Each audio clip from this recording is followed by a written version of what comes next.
नमस्कार मित्रांनो, वेल्थ एज्ञ या चॅनलमध्ये तुमचं स्वागत आहे। आता आपण या व्हिडिओमध्ये सेक्टरल ॲनालिसिस करणार आहे। मागच्या गेलेल्या जून महिन्यामध्ये कोणकोणत्या सेक्टरमध्ये काय काय हलचल राहिलेली आहे ते आपण या व्हिडिओमध्ये पाहणार आहोत। त्या सेक्टरमध्ये जे टॉप गेनर्स आहेत, टॉप लूजर्स आहेत आणि कोणते आहेत ते आपण पाहणार आहोत आणि ते का आहेत तेही आपण या व्हिडिओमध्ये पाहणार आहोत।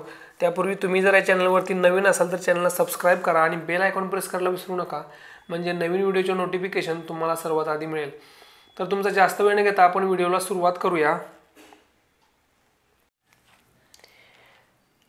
तर इंडेक्स वाइज आपण कोणकोणते सेक्टर वाइज आपण पाहिलं तर मेटल सेक्टर जो आहे तो आपल्याला सर्वात जास्त हिट झालेला दिसतोय। मेटल सेक्टर जो आहे तो ऑलमोस्ट 12.5 ते 12.5% आपल्याला डाऊन दिसतोय। मेटल सेक्टर डाऊन राहण्याचं जे प्रमुख कारण आहे ते म्हणजे गव्हर्नमेंटने जे आहे ते एक्सपोर्ट ड्युटीज जे आहे ते वाढवलेले आहेत। कारण आपल्याला इन्फ्रास्ट्रक्चर जे आहे ते इन्फ्रास्ट्रक्चरला बूस्ट करण्यासाठी, म्हणजे डोमेस्टिक इन्फ्रास्ट्रक्चर कंपनी म्हणजे डोमेस्टिक इन्फ्रास्ट्रक्चरला बूस्ट करण्यासाठी त्याच्यावरती आयर्न ओर आणि पॅलेट्स जे असतात मॅन्युफॅक्चरिंगमध्ये यूज होतात त्याच्यावरती जे आहे ते एक्सपोर्ट ड्युटीज लावल्यामुळं आपल्याला मेटल सेक्टरमध्ये आपल्याला सेलिंग प्रेशर जे आहे ते दिसून आलेलं आहे। दुसरा आपल्याला प्रेशर दिसून येते ते बँकिंग, प्रायव्हेट बँकिंग हा जो सेक्टर आहे त्याच्यामध्ये 7.5 ते 7.5% आपल्याला तो सेक्टर डाऊन दिसतोय। प्रायव्हेट बँकिंग सेक्टर हा याच्यामध्ये माझ्या म्हणजे थोडेसे एक्सपिरियन्सनुसार जर विचार केला तर प्रायव्हेट बँकिंग हा निफ्टी आणि सेन्सेक्समध्ये यांचं जे वेटेज आहे ते जबरदस्त आहे। ऑलमोस्ट 30 ते 40% जे आहे ते प्रायव्हेट बँक्स आपल्याला निफ्टीमध्ये दिसतात आणि त्यामुळं FIIचं सेलिंग जसं वाढलं तसं FIIचं सेलिंग झाल्यामुळं ह्या प्रायव्हेट बँकिंग सेक्टरवरती आपल्याला सेलिंग प्रेशर दिसत आहे। नंतर IT चा जर आपण विचार केला, IT चा आपला मेन क्लायंट जो आहे IT कंपन्यांचा तो US आहे आणि त्यामुळं US मध्ये इन्फ्लेशनरी प्रेशर असल्यामुळं त्या IT वरची जे स्पेंडिंग आहे ते कमी होण्याची शक्यता जे इन्व्हेस्टर्स आहेत त्यांना वाटत आहे आणि US मध्ये जे आहे ते रिसेशन येण्याची शक्यता दिसत असल्यामुळं IT चा जो इंडेक्स आहे तो आपल्याला डाऊन दिसत आहे।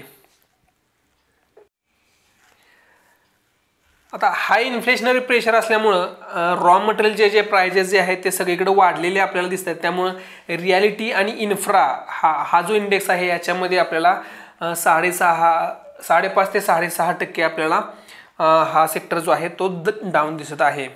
आपल्याला एक पॉझिटिव्ह सेक्टर सध्या दिसत आहे तो आहे तो ॲटो सेक्टर। ॲटो सेक्टरमध्ये आपल्याला ऑलमोस्ट 1% जे आहे तो पॉझिटिव्ह दिसलेला आहे आणि सगळ्या पीयर सेक्टरमध्ये आपल्याला बेस्ट सेक्टर सध्या ऑटो सेक्टर दिसत आहे आणि त्याचे जे सेल्सचे व्हॉल्यूम जे आहे ते वाढण्याची शक्यता दिसत आहे आणि सप्लाय चेन इम्प्रूव्ह झाल्यामुळं आणि डिमांड वाढत असल्यामुळं आपल्याला ॲटो सेक्टरमध्ये आपल्याला बूम पुढं पण दिसून याची शक्यता आहे। आता आपण बँकिंग सेक्टरकडे वळूया। बँकिंग सेक्टरमध्ये प्रायव्हेट बँकिंग सेक्टर जर पाहिला तर ह्यामध्ये RBL बँक जी आहे ती सगळ्यात वर्स्ट हिट झालेली दिसत आहे आपल्याला। 18.5% RBL बँक जी आहे ती डाऊन आहे। बंधन बँक 11% डाऊन आहे। इंडसइंड बँक जे आहे ते 6.5-7% डाऊन आहे आणि IDFC फर्स्ट जी आहे ती मागच्या महिन्यामध्ये 5.5% डाऊन दिसत आहे आपल्याला। आणि जे बेस्ट परफॉर्मिंग जर बँकिंग सेक्टर प्रायव्हेट बँकिंगमध्ये पाहिलं तर फेडरल बँक जी आहे ते 8.5% वरती आहे। HDFC बँक जे आहे ते 5.5% सिटी युनियन जे आहे ते 4.5% आपल्याला वरती दिसत आहे। आता यामध्ये जर ह्याच्यावरती आपल्याला थोडंसं ॲनालिसिस करायचं म्हणलं तर RBIची जी मॉनिटरी पॉलिसी मीटिंग झालेली होती 6 ते 8 जून दरम्यान, त्यामुळे त्यांनी रेपो रेट जो आहे तो 50 बेसिस पॉईंटनं वाढवलेला आहे आणि तो 4.90% झालेला आहे। त्यामुळं बँकांना जो RBIकडे जे पैसे ठेवावे लागतात ते त्याचा रेट वाढल्यामुळं याच्यामध्ये आपल्याला प्रेशर दिसत आहे। बँकेमध्ये आपल्याला बँकिंग सेक्टर जरी डाऊन दिसत असला तरी आपल्याला तसं म्हणजे काळजी करण्याचं काही कारण नाही. तुम्ही जर इन्व्हेस्टर असाल किंवा बँकिंग सेक्टरमध्ये तुमची जर इन्व्हेस्टमेंट असेल तर तुमच्यासाठी एक पॉझिटिव्ह बातमी ही आहे की RBIने सांगितलेलं आहे की ग्रॉस NPA जे होते ते बँकिंग सेक्टरमध्ये जे आहे ते 5.9% राहिलेले आहेत मार्च 2022ला, आणि त्याचं इस्टिमेट जे होते ते 9.8% म्हणजे ऑलमोस्ट 10% NPA राहतील असं सगळ्यांना वाटत होतं. असं इस्टिमेट RBIने सुद्धा सांगितलेलं होतं. पण बँकिंग सेक्टरने जे आहे ते सगळ्यांना पॉझिटिव्हली सरप्राईज केलेलं आहे. त्यामुळं आपल्याला काहीही, तुम्ही जर इन्व्हेस्टर असाल बँकिंग सेक्टरमध्ये तर तुम्हाला घाबरायची गरज नाही. आता RBIचे गव्हर्नर शक्तिकांता दास जे आहेत ते त्यांनी सांगितलेलं आहे की इंडियन बँकिंग सेक्टर जो आहे तो वेल पोझिशनड आहे. काही कोणत्या प्रकारचं सिव्हिअर स्ट्रेस वगैरे जर आला तर त्याच्यावरती आपल्याला कॅपिटल रिक्वायरमेंट जी आहे ती बँकेंना पुरेशी आहे. आता पब्लिक सेक्टर बँकेचा जर विचार केला तर सगळ्यात वर्स्ट हिट झालेली बँक जी आहे ती कॅनरा बँक आहे. त्याच्यानंतर central bank of India, central bank of India ह्या आहेत. ऑलमोस्ट 6 कॅनरा बँक जी आहे ती 7% डाऊन आहे. सेंट्रल बँक जे आहे ते 5.25% डाऊन आहे. इंडियन ओव्हरसीज बँक ह्या ज्या आहेत ह्या आपल्याला निगेटिव्ह दिसत आहेत. त्यामध्ये बँक ऑफ बडोदा जी आहे ती आपल्याला पॉझिटिव्ह दिसत आहे 4.5%. तुम्ही जर पब्लिक सेक्टर बँकेमध्ये जर इन्व्हेस्टमेंट केलेली असेल तर तुम्हाला थोडंसं कॉशियस राहण्याची गरज आहे. कारण पब्लिक सेक्टर बँकेमध्ये कधी कोणता NPA येईल किंवा कोणती म्हणजे गव्हर्नमेंटचं कोणतं त्याच्यावरती रिस्ट्रिक्शन्स येईल ते सांगता येत नाही. कारण म्हणजे प्रायोरिटी सेक्टर असतात जसे की इन्फ्रा झाले किंवा ॲग्रिकल्चर झाले किंवा एनर्जी सेक्टर झाले, यांना ते कंपल्सरी लोन प्रोव्हाइड करायला सांगतात. आणि आपल्याला माहिती आहे की जे इन्फ्रास्ट्रक्चरचे प्रोजेक्ट्स आहेत हे फार मोठे आणि लेंदी प्रोजेक्ट्स असतात आणि त्याच्यामध्ये त्यांना जो कॅश फ्लो असतो तो व्यवस्थित मेंटेन नाही झाला तर त्यांचे NPA वाढू शकतात. त्यामुळे तुम्ही जर पब्लिक सेक्टर बँकेमध्ये जर इन्व्हेस्टमेंट केलेली असेल किंवा करणार असेल तर तुम्ही थोडंसं काळजीपूर्वक इन्व्हेस्टमेंट करण्याचं गरज आहे. आता आपण हेल्थकेअर सेक्टरविषयी बोलूया. हेल्थकेअर सेक्टरमध्ये लॉरस लॅब जी आहे ती 17.5% डाऊन आहे. लॉरस लॅबमध्ये जे आहे ते लॉरस लॅबसाठी हे वर्ष जे आहे ते फार फ्लक्च्युएटिंग राहिलेलं आपल्याला दिसत आहे आणि कंपनीला severe headwinds in generic as well as API स्पेसमध्ये त्यांना फेस करावं लागल्यामुळं लॉरस लॅबमध्ये आपल्याला सेलिंग प्रेशर दिसलेलं आहे. आता मेट्रोपॉलिसचा जर विचार केला तर मेट्रोपॉलिसमध्ये मागच्या महिन्यामध्ये म्हणजे मे महिन्यामध्ये अडानी ग्रुप किंवा फ्लिपकार्ट हे मेट्रोपॉलिसमध्ये इन्व्हेस्टमेंट करण्याची शक्यता आहे अशी अफवा म्हणू शकतो किंवा म्हणजे अशी एक न्यूज फ्लोट झालेली होती मार्केटमध्ये. आणि त्याच्यामुळे मेट्रोपॉलिस हा जो स्टॉक होता तो मागच्या मे महिन्यामध्ये जबरदस्त त्यामध्ये मोमेंटम होतं आणि त्यांच्या दोन्ही म्हणजे अदानी ग्रुप किंवा फ्लिपकार्ट ह्या दोघांनीही तशी काही फॉर्मल अनाउन्समेंट केलेली नसल्यामुळं यामध्ये आपल्याला जबरदस्त करेक्शन दिसत आहे. 17.5% मेट्रोपॉलिसचा स्टॉक जो आहे तो डाऊन दिसत आहे. मित्रांनो, तुम्ही जर शेअर्समध्ये मार्केटमध्ये इन्व्हेस्टमेंट करत जर असाल तर मार्केट जे असतं ते बाय ऑन रुमर और सेल ऑन रुमर असतं आणि म्हणजे buy on rumour and sell on news असं असतं बऱ्याच वेळेला. त्यामुळं तुम्ही कोणतीही रुमर असेल किंवा त्याच्यावर शक्यतो तुम्ही दूर राहण्याचा प्रयत्न केला पाहिजे आणि फंडामेंटली जे स्ट्रॉंग स्टॉक आहेत ज्याच्या फक्त कोणतीही रुमर आहे किंवा तुम्हाला कुठं टिप मिळाली म्हणून तुम्ही इन्व्हेस्टमेंट करणं टाळलं पाहिजे. आता बायोकॉनचा जर विचार केला तर बायोकॉनचं जे व्हाईस प्रेसिडेंट होते, असोसिएट व्हाईस प्रेसिडेंट, त्यांना CBIने अरेस्ट केलेले आहे. प्रवीण कुमार हे जे व्हाईस प्रेसिडेंट होते त्यांना CBIने अरेस्ट केलेली होती. त्यामुळं ते स्टॉकवरती त्याच्या सेलिंग प्रेशर आपल्याला दिसलेला आहे. आता आपण ह्याचा जर विचार केला तर टॉप गेनर्स जे आहेत त्यामध्ये ॲबॉट इंडिया आणि डॉक्टर लाल हा जो आहे तो आपल्याला टॉप गेनर्समध्ये दिसत आहे. डॉक्टर लाल जो आहे तो ऑलमोस्ट 50% डाऊन झालेला आहे त्याच्या 52 वीक हायपासून. त्यामध्ये असं काही पॉझिटिव्ह न्यूज जास्त नव्हती पण जास्त त्याच्यावरती बीटिंग झाल्यामुळं आपल्याला थोडासा पॉझिटिव्ह दिसत आहे. आणि ॲबॉटनी जी आहे ती डिव्हिडंड अनाऊन्स केल्यामुळं थोडंसं त्याच्यामध्ये आपल्याला 4.5 ते 5% आपल्याला त्याच्यामध्ये बाईंग आलेलं दिसलेलं आहे. आता फायनान्शियल सेक्टरचा जर विचार केला तर ह्यामध्ये Bajaj Finserv, ICICI Lombard, Muthoot finance, Kotak bank, Bajaj finance हे जे आहे ते टॉप लूजर्स आपल्याला दिसत आहेत. त्यानंतर Shriram transport finance, REC, SBI cards, SBI, HDFC AMC आणि HDFC बँक हे जे आहेत आपल्याला टॉप गेनर्स दिसत आहेत. आयलॉममध्ये म्हणजे ICICI लोंबार्डमध्ये जे सेलिंग प्रेशर आपल्याला दिसत आहे मे महिन्यामध्ये आपल्याला दिसत होतं आणि जूनमध्ये पण आपल्याला दिसलेलं आहे. कारण जी जनरल इन्शुरन्स जो आहे तो लाईफ इन्शुरन्स कंपन्यांना सेल करायला अलाव करणार आहेत. म्हणजे हेल्थ इन्शुरन्स जो आहे जो हे जे याच्या अगोदर जनरल इन्शुरन्स कंपन्या विकत होत्या, हेल्थ इन्शुरन्सच्या पॉलिसी ज्या आहेत त्या जनरल इन्शुरन्सच्या कंपन्या विकत होत्या, त्या आता लाईफ इन्शुरन्स कंपन्यांना सुद्धा विकण्याची परवानगी मिळणार असल्यामुळं आपल्याला जे आहे ते आयलॉमवरती आपल्याला थोडंसं सेलिंग प्रेशर आलेलं दिसत आहे. त्याच्यानंतर HDFC लाईफ ही जी आहे या कंपनीबद्दल थोडंसं बोलूया आपण. त्यांनी 350 करोड जे आहे ते नॉन कन्व्हर्टेबल डिबेंचर्स थ्रू त्यांनी रेज केलेले आहेत. त्याच्यानंतर त्यांनी लाईफ इन्शुरन्स कंपन्याची जे म्हणजे पॉलिसी होल्डर जे आहेत त्यांना 2,465 करोड्स जे आहेत ते बोनस थ्रू त्यांनी डिक्लेअर केलेलं असल्यामुळे आपल्याला त्यामुळे थोडंसं सेलिंग प्रेशर दिसलेलं आहे. परत ICICI प्रुडेन्शियल लाईफ इन्शुरन्स ही जी कंपनी आहे यांनी सुद्धा बोनस डिक्लेअर केलेला आहे पॉलिसी होल्डरला, त्यामुळे त्याच्यामध्ये सुद्धा आपल्याला थोडंसं सेलिंग प्रेशर आपल्याला दिसत आहे. आता आपण थोडंसं हे FMCG सेक्टरविषयी बोलूया. FMCG सेक्टर जर पाहिलं तर यामध्ये मॅरिको ही जी कंपनी आहे ती सगळ्यात वर्स्ट हिट झालेली आहे.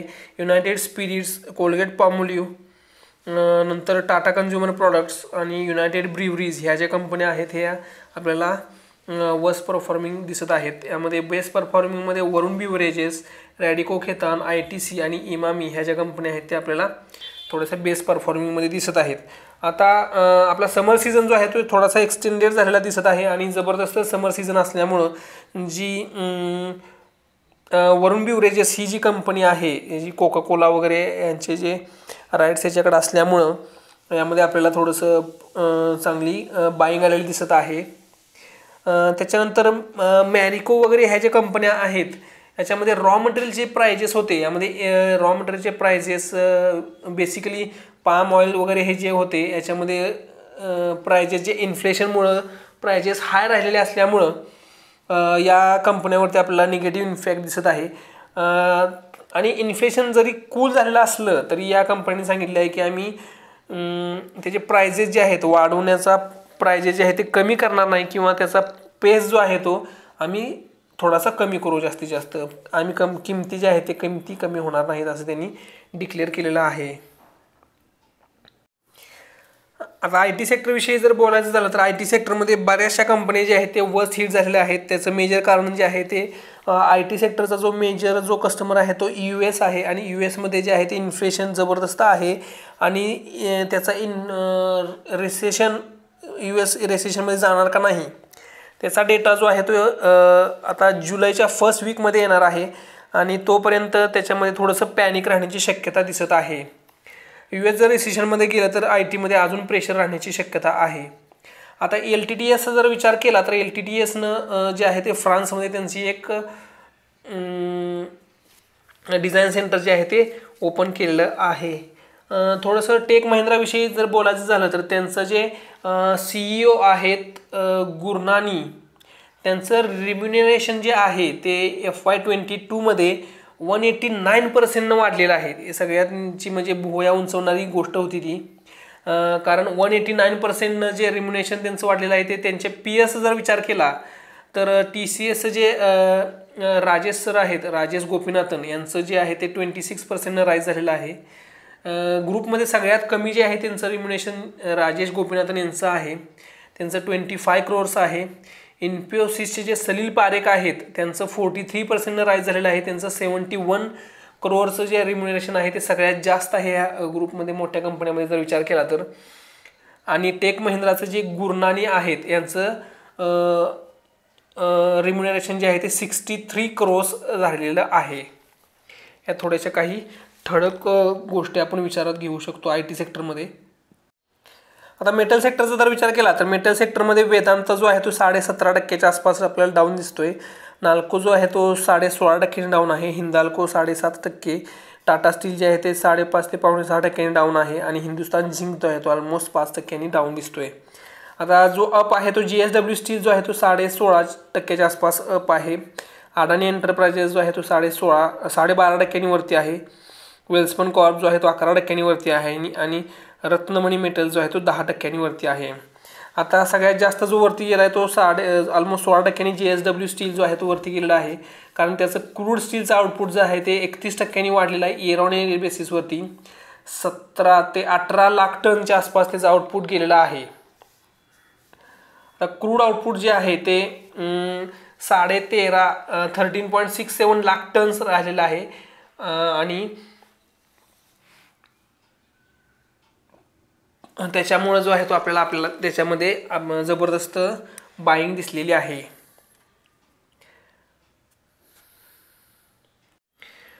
आता रिॲलिटी सेक्टरचा जर विचार केला तर सनटेक रिॲलिटी आणि मॅक्रोटेक डेव्हलपर्स जे आहेत ते ऑलमोस्ट 19 ते 19.5% वरती दिसत आहेत.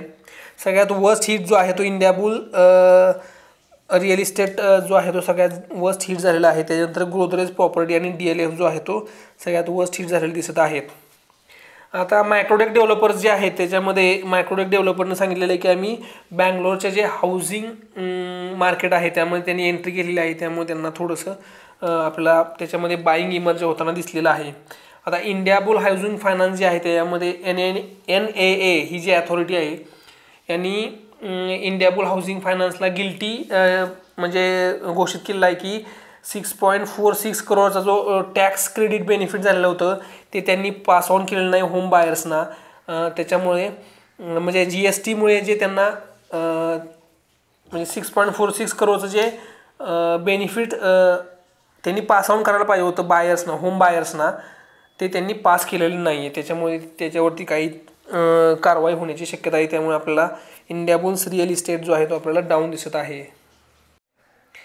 आता ऑइल अँड गॅस सेक्टरचा जर विचार केला तर गुजरात गॅस जो आहे तो ऑलमोस्ट 24% डाऊन आहे. गुजरात स्टेट पेट्रोनेट जो आहे तो 16% डाऊन आहे. आणि अदानी टोटल गॅस जो आहे तो 5.5% डाऊन आहे. आणि ऑइल इंडिया जो आहे तो 11.5 ते 12% वरती दिसतोय. ONGC जो आहे तो 5 ते 5.25% वरती दिसत आहे. आता गुजरात गॅस का डाऊन आहे त्याचं थोडंसं मी स्टडी करण्याचा म्हणजे माहिती काढण्याचा प्रयत्न केला तर त्याची जो गॅस डिस्ट्रीब्युशन बिझनेस जो आहे त्यांनी इंडस्ट्रीयल सेक्टरचं जे टेरिफ आहे ते 5 रुपीज पर SCMने कमी केल्यामुळं गुजरात गॅसमध्ये आपल्याला जबरदस्त सेलिंग दिसलेलं आहे. आता मीडिया सेक्टरचा जर विचार केला तर नजारा टेक्नॉलॉजीज ही जी कंपनी आहे याने ऑलमोस्ट 18% वरती राहिलेली आहे. त्यानंतर आयनॉक्स आणि POR जे आहे ते 6 ते 7.5% वरती दिसत आहेत आपल्याला. नंतर सारेगामा इंडिया जो आहे तो 6.5% डाऊन आहे. झी एंटरटेनमेंट 6.5%च्या आसपास डाऊन आहे. हॅथवे केबल आहे ते ऑलमोस्ट 4%च्या आसपास डाऊन दिसत आहे. आता नजारा टेक्नॉलॉजीजमध्ये एवढं जबरदस्त बाईंग येण्याची एक न्यूज म्हणजे त्यांनी बोनस इश्यू केलेला आहे. ते आता बोनस इश्यू किती आहे ते आपण पुढे पाहणार आहोत. पण बोनस इश्यूची रेकॉर्ड डेट जी होती ती 27 जून होती. आणि त्या न्यूजमुळे आपल्याला नजारा टेक्नॉलॉजीमध्ये आपल्याला जबरदस्त बाईंग दिसत आहे. आता POR आणि आयनॉक्स हे जे आहेत हे दोघांचं मर्जर होणार आहे. आणि त्याच्यासाठी BSE आणि NSEने त्यांना गो अहेड दिलेलं आहे. पण बाकीच्या रेग्युलेटरी अथॉरिटीज जे आहेत त्यांचं अजून त्यांना गो अहेड आलेलं नाही. आता दुसरं एक आहे ते वायकॉम 18 ही जी TV18ची सबसिडरी आहे. आता TV18 ही जी कंपनी आहे ही एक रिलायन्सचीच कंपनी आहे. म्हणजे मोठाबाईची कंपनी आहे. म्हणजे मुकेश अंबानी जे आहेत यांचीच TV18 आणि नेटवर्क 18 ह्या 2 कंपन्या आहेत. त्यामध्ये TV18ची सबसिडरी जी आहे ती वायकॉम आहे. आता वायकॉम 18 ही जी कंपनी आहे यांना IPLचे सिरीजचे सबकॉन्टिनेंटचे राईट्स मिळालेले आहेत स्ट्रीमिंग आणि ब्रॉडकास्टसाठी. त्यामुळं आपल्याला TV18मध्ये थोडंसं पॉझिटिव्हिटी दिसत आहे. आता ॲटो सेक्टरचा जर विचार केला तर ॲटो सेक्टरमध्ये आपल्याला ट्यूब इन्व्हेस्टमेंट्स ही जी कंपनी आहे यामध्ये 13.5% 13.25 ते 13.5%च्या आसपास ग्रोथ दिसत आहे. TVS मोटर्समध्ये 12%, महिंद्रा अँड महिंद्रामध्ये 7.5%च्या आसपास, अशोक लेलँड 4.5%, मारुती सुझुकी जी आहे ती 3.5 ते 4.25%च्या आसपास वरती दिसत आहे. सगळ्यात जास्त वर्स्ट हिट जो आहे तो एस्कॉर्ट्स कुबोटा जो आहे तो 13.5%ने डाऊन आहे. टाटा मोटर्स ऑलमोस्ट 8.25%च्या आसपास डाऊन आहे. MRF जो आहे तो ऑलमोस्ट 8%च्या आसपास डाऊन आहे.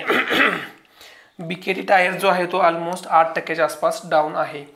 तर ट्यूब इन्व्हेस्टमेंट्स ही जी कंपनी आहे ही कंपनी जी आहे ती रेडिएटरसाठी म्हणजे कंपन्या म्हणजे व्हेकलमध्ये जे रेडिएटर्स वापरले जातात त्याच्यासाठी जे ट्यूब बनतात त्याची कंपनी असल्यामुळे ही ॲटो सेक्टरमध्ये घेण्यात आलेली आहे. तर ॲटो सेक्टरचा जर विचार केला तर ॲटो सेक्टरमधले जे व्हॉल्यूम आहेत म्हणजे जे ऑटोमोबाईल्स विकले जात आहेत 4 व्हीलर 2 व्हीलर्सचे व्हॉल्यूम जे आहे ते वाढलेले असल्यामुळं आपल्याला ॲटो सेक्टर जो आहे तो पॉझिटिव्ह दिसलेला आहे आणि त्यांची डिमांड जी आहे ती डिमांड वाढण्याची शक्यता आहे. त्यामुळं आपल्याला ज्या कंपन्या आहेत त्यामध्ये आपल्याला थोडीशी बाईंग इमर्ज होताना दिसलेली आहे. आता ट्यूब इन्व्हेस्टमेंट्स जसं तुम्हाला सांगितलं की ॲटो ॲन्सिलरी कंपनी आहे आणि ॲटो सेक्टर जो आहे तो थोडासा सायक्लिकल असल्यामुळं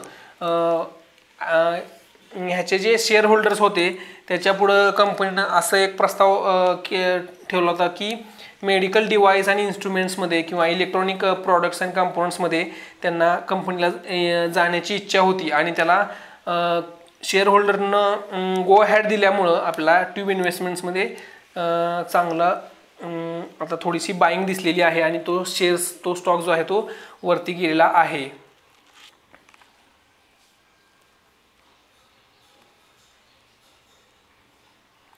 आता एस्कॉर्ट्स खाली जाण्याचं एक मेजर कारण म्हणजे त्यांचं अजय मानदार हे जे CEO आहेत त्यांनी रिझाईन केलेला आहे. म्हणजे कोणतीही मोठ्या पोस्टचा माणूस ज्यावेळी रिझाईन करतो त्यामुळे आपल्याला शेअर्समध्ये आपल्याला उलथापालथ दिसलेली आहे. बऱ्याच वेळा याच्या अगोदरही आपण पाहिलेलं असेल. तुम्ही जर कंटिन्युअसली मार्केट जर ट्रॅक करत असाल तर कोणतीही हायर लेवलची हायर मॅनेजमेंटमधला जो माणूस जर रिझाईन केलं तर त्यामध्ये आपल्याला शेअर्समध्ये प्रेशर दिसत असतं. एनर्जी सेक्टरचा जर विचार केला तर एनर्जी सेक्टरमध्ये आपल्याला टाटा पॉवर्स, अडानी ग्रीन पॉवर ग्रीड कॉर्पोरेशन ह्या ज्या कंपन्या आहेत त्या आपल्याला डाऊन दिसत आहे. टाटा पॉवर जो आहे तो ऑलमोस्ट 10%च्या आसपास डाऊन आहे. अदानी ग्रीन जो आहे तो 7%च्या आसपास डाऊन आहे. आता अडानी ट्रान्समिशन जो आहे तो 17.5%च्या आसपास आपल्याला वरती दिसत आहे. नंतर ONGC जो आहे तो ऑलमोस्ट 8.5%च्या आसपास वरती दिसत आहे.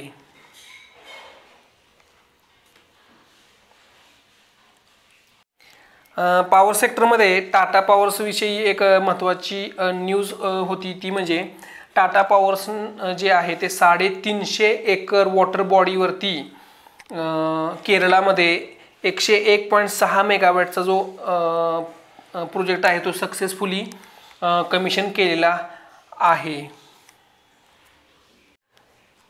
आता आपण थोडेसे कॉर्पोरेट ॲक्शन्स पाहूया. आता कॉर्पोरेट ॲक्शन्समध्ये AU स्मॉल फायनान्स बँक जो आहे त्यांनी स्टॉकमध्ये 1:1 बोनस दिलेला आहे. 10 जून हे त्याची रेकॉर्ड डेट होती. वरुण बिवरेजेसने स्टॉकमध्ये 1:2 बोनस दिलेला आहे. त्याची रेकॉर्ड डेट 7 जून होती. नजारा टेक्नॉलॉजीज लिमिटेड याची मध्ये पण आपल्याला जसं तुम्हाला मागाशी सांगितलं तसं बोनस 1:1 दिल्यामुळे त्यामध्ये आपल्याला जबरदस्त बाईंग दिसलेली आहे. स्टॉक जबरदस्त वरती गेलेला होता. पण मित्रांनो तुम्ही जर शेअर्स मार्केटमध्ये जर नवीन असाल तर कोणताही स्टॉक फक्त बोनस मिळतोय म्हणून किंवा त्यामध्ये स्प्लिट होते म्हणून तुम्ही किंवा डिव्हिडंड मिळतोय म्हणून तुम्ही कोणताही स्टॉक बाय करू नये. कारण ज्यावेळी तो बोनस मिळतो त्याच्यानंतर आपल्या अकाउंटमध्ये शेअर्स यायच्या अगोदरच त्यामध्ये आपल्याला सेलिंग दिसतं जबरदस्त आणि आपण वरती अडकण्याची शक्यता दाट असते. आता झायडस लाईफ सायन्समध्ये बायबॅक ऑफ शेअर्स अनाऊन्स झालेला आहे 2 तारखेला. नंतर IIFL वेल्थ मॅनेजमेंट ही जी कंपनी आहे त्यांनी इंटरिम डिव्हिडंड जो आहे तो 20 रुपीज पर शेअर हा डिक्लेअर केलेला आहे. नंतर पेज इंडस्ट्रीजने 70 रुपये पर शेअरचा डिव्हिडंड डिक्लेअर केलेला आहे. टोरंट फार्मास्युटिकल्सनी 8 रुपीज पर शेअर आणि स्पेशल डिव्हिडंड जो आहे तो 15 रुपीज पर शेअर असा डिक्लेअर केलेला आहे. नंतर ॲरोबिंदो फार्मा ही जी कंपनी आहे त्यांनी इंटरिम डिव्हिडंड आहे तो 4.5 रुपीज पर शेअर डिक्लेअर केलेला आहे. एशियन पेंटनी 15.5 रुपीज पर शेअरचा फायनल डिव्हिडंड जो आहे तो डिक्लेअर केलेला आहे. अपोलो टायर्सनी 3.5 रुपीज 3 रुपये 25 पैसे असा पर शेअर डिव्हिडंड डिक्लेअर केलेला आहे. नंतर डॉक्टर लाल नी 6 रुपये पर शेअरचा जो आहे तो फायनल डिव्हिडंड डिक्लेअर केलेला आहे. आणि बीकेडी इंडस्ट्रीज बीकेडी टायर्स ही जी कंपनी आहे त्यांनी फायनल डिव्हिडंड जो आहे तो 4 रुपीजचा डिक्लेअर केलेला आहे. मित्रांनो, हा व्हिडिओ जर तुम्हाला आवडला असेल तर तुमच्या मित्रमैत्रिणींसोबत शेअर करा आणि तुम्हाला हा व्हिडिओ कसा वाटला तो कमेंट सेक्शनमध्ये जरूर कळवा. तुम्हाला आणखीन जर काही सजेशन्स असतील तर मला कमेंट्समध्ये नक्की कळवा. आणि तुम्हाला जर हा व्हिडिओ आवडला असेल तर या चॅनलला नक्कीच सबस्क्राईब करा आणि बेल आयकॉन प्रेस करा, म्हणजे असे नवनवीन व्हिडिओचे नोटिफिकेशन तुम्हाला सर्वात आधी मिळेल. तर पुन्हा भेटू अशाच एका व्हिडिओसोबत. तोपर्यंत बाय बाय.